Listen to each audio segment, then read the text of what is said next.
Hello and welcome to Current Body. I'm Heather, Current Body's resident product expert, and I'm going to be talking to you today about the do's and don'ts when treating with the Tria 4X and the Tria Precision.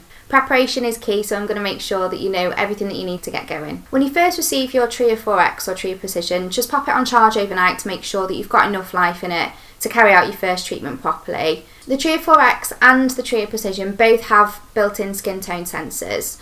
The Tria 4X you do need to unlock because it is a little bit stronger than Precision, so I'll show you how to do that. Firstly, we turn the Tria 4X on. It'll beep to let you know when you've done that, and then underneath the device it has a small circle. Half of the circle is illuminated with a red light, which is the skin tone sensor. You simply put that in contact with the skin and it'll give you a tritone to let you know that it has been unlocked successfully. Do make sure that you read the instructions thoroughly, check in all of the contraindications to make sure that it is completely suitable for you.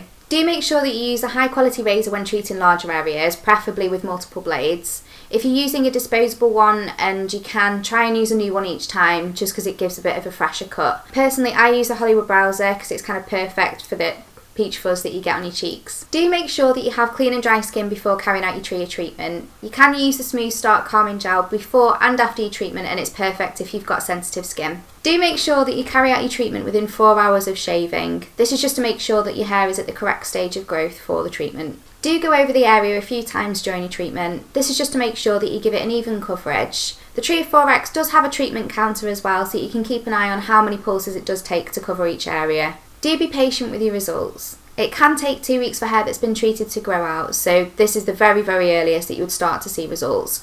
Results do take around 12 weeks, but personally I notice a difference after about 6 or 7 treatments. Don't wax, pluck, epilate or thread the hair before treatment, as it completely removes the hair from the shaft and it means that there's nothing for the laser to work on. Don't rush your treatment either. Make sure that you've left yourself enough time to go over the areas thoroughly. Don't carry out the treatment on the higher setting first off. For some of the denser areas it can be a little bit more sensitive, so try it on the lower setting first and then gradually build up. Don't treat on tattoos, freckles or moles, as the laser device does target pigment, so it will be uncomfortable and can cause damage to the skin. That's all from me, but please do get in touch with me at sales@currentbody.com if you've got any questions at all about how to use the device or your treatment plan.